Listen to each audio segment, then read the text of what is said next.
One of the more pleasurable things in the home buying process is getting onto Zoopla or Rightmove and seeing what's available. You can set up alerts on there, or even better, register for our own heads up alerts and watch the properties drop into your inbox before they even hit the portals.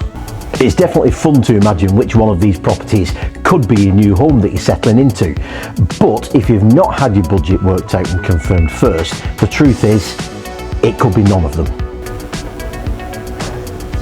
It's not too long ago that we used to talk about income multiples, which was a fairly easy, back of a cig packet way to get a rough idea as to how much you'd be able to borrow on a mortgage.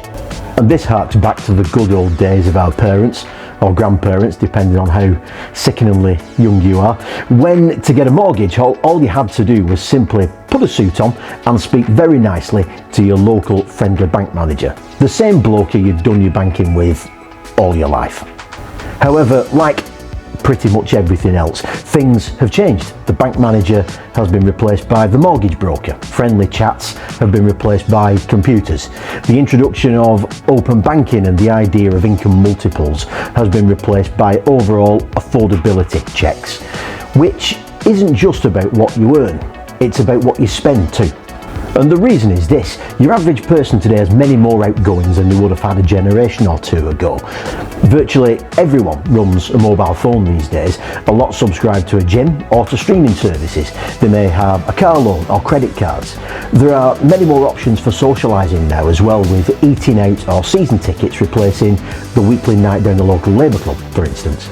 In short, it's your lifestyle just as much as your income that will dictate your buying power. So if you're looking to buy in the near future, then now is a really good time to take a critical look at your outgoings and cut out the things that you don't need. This isn't about saving money or building a deposit, it's more about demonstrating to lenders that you've got a healthy disposable income and enough money to run the house that you plan to buy. It's simply a case of tidying your finances up, and ideally, if you're looking to find out what your budget is in the next 3 months or so, you want to start tidying up your finances now. So how do you find out what your budget is? Well, resist the temptation to use online mortgage calculators, because they can't possibly know the ins and outs of your financial situation, and they certainly won't know what your credit profile looks like. A mortgage broker is definitely the best way to do it, and by doing so, you're speaking with an expert in the field and one who knows what the mortgage lenders are looking for in an applicant. You're also taking out the guesswork on what you can afford to buy, and you'll be able to get an agreement in principle, which shows estate agents that you're a serious buyer and ready to go.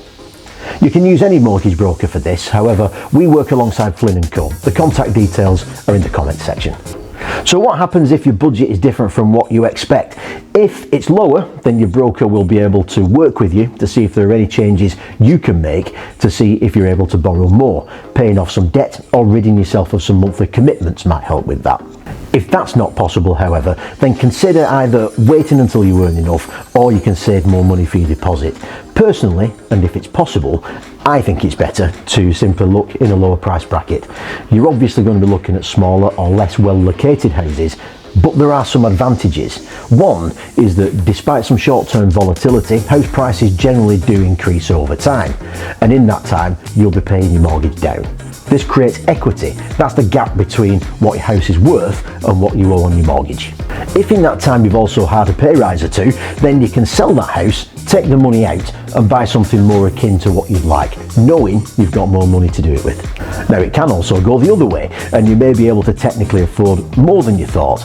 Whilst this may sound like great news, I would urge caution with this.